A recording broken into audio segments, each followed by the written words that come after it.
Namaste again everyone. As we just saw in the previous video, let's discuss how such a traction plays in asanas like Urdhva Dhanurasana as well.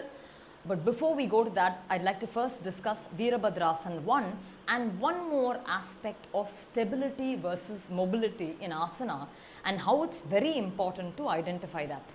A couple of concepts here, I'll start with this. Now, when I'm standing in Tadasana, obviously my pelvis is fixed. It's not really like Urdhva Mukha Svanasana moving forward, etc. The pelvis is fixed. So as the pelvis is fixed, the traction will happen such that fixing the pelvis, we are lengthening the waistline, lengthening the side body as our arm reaches up. If it is Urdhvastha Tadasana, even if it's Tadasana, the shoulder cuts back and wide and the side body lifts up without really allowing the rib cage to come close or collapse on the pelvis. So the rib cage moves away from the pelvis if the pelvis is kept stable. But in asanas like we just saw in Utkatasana, the pelvis moves down. Therefore the rib cage moves up. There it is literally like a rubber band which I've brought to show you. If I want to stretch this rubber band out, I can't just move one end of it, right? I have to move the back end back and the front end front to be able to realize its complete length. That's what the traction of the pelvis and the ribcage would be like. The ribcage lifts up, the pelvis releases down. So between the opposite tractions, the lumbar is able to realize its full length. Now, let's say I show you how this works in rope Adho Mukha Svanasana. In rope Adho Mukha Svanasana, when I fix the rope onto my groin and I bend forward, placing my hands, walking my legs back, this point, my hip or pelvis is held away from the rib cage and higher up.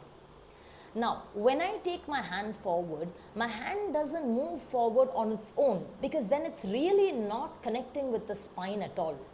When I choose to move my hand, I'm really trying to lengthen the side of the body, engage my back ribs in and mobilize the rib cage away from the pelvis. So every time my hand goes forward, my attempt is to reach from the waistline ribcage forward, from the waistline ribcage forward. So a broad and extended ribs can provide the lumbar its length and release when the hip, pelvis on the other end is held high up. So even the logic of Adho Mukha Svanasana is to have the pelvis tractioned away from the rib cage. Now, another pointer in Virabhadrasana 1, I'm showing the asana on the left side. You might be thinking Virabhadrasana 1 so many times. Foundational asanas teach you alignment. Alignment is not possible to suddenly establish in a complicated asana or an asana where you can't stay for too long. In an asana where you can stay, hold and correct, if that correction is imbibed, it will carry through in all of your practice. And therefore, Virabhadrasana 1 is an integral and foundational asana. We turn completely, I'm showing this to you on the left side. Right foot in, left foot out. Now, whenever we do an asana, it is important to locate the point of stability. If you see, my left foot turned out and my entire body turned to the left side, making the left side more mobile. The right side therefore holds, and the mind in yoga always connects to the point of stability. So we must make sure that the back leg creates that pillar of firmness and stability into which the mind or the ekagrahata of the mind can remain. Now, from there, I'm just bending the back leg, not to show you that we can move the back leg or we are meant to shuffle the back leg out, but I just want to show you the direction of traction. Now, here my right leg and left leg is fixed. So when you talk about that rubber band kind of traction, how to traction if the leg is fixed, how do I move my pelvis?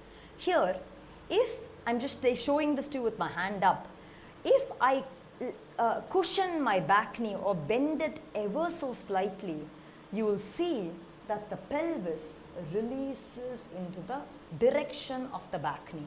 Again, pelvis ascends, pelvis releases in the direction of the back knee. So then you know that the back knee, the hip pelvis tractions into the direction of the back knee, and there lifting the rib cage up. Without disturbing the traction of the pelvis, I have to develop such strong firmness in the back leg again.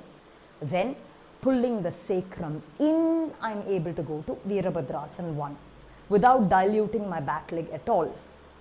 Now, why did I bend my back knee?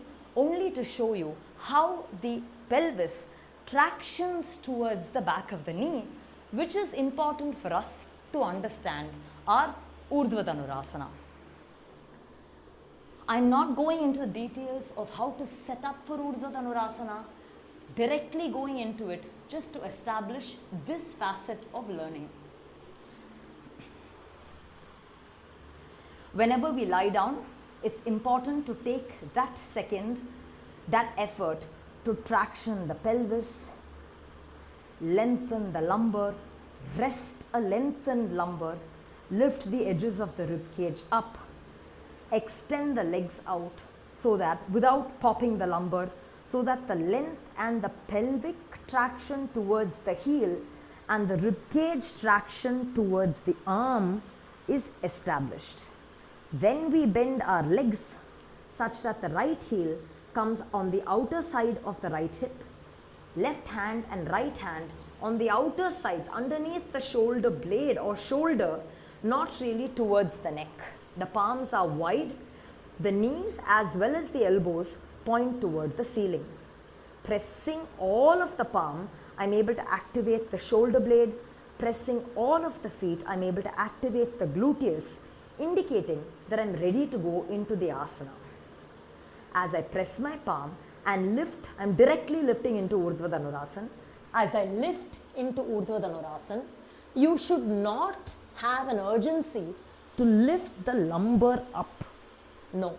Instead, you should be able to press the palm and really try and draw the rib cage forward, back ribs in. At the same time, press the feet and pull the buttock toward the back knee.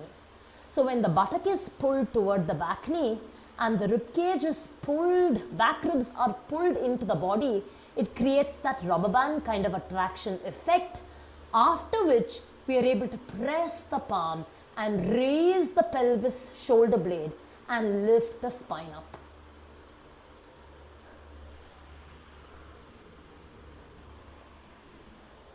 Therefore, in a back bend, because the tendency inherently exists to overpush the lumbar, it is necessary to traction the pelvis, traction the rib cage, extend the lumbar, and ensure that an extended spine is lifted up without compressing the lumbar. Thank you.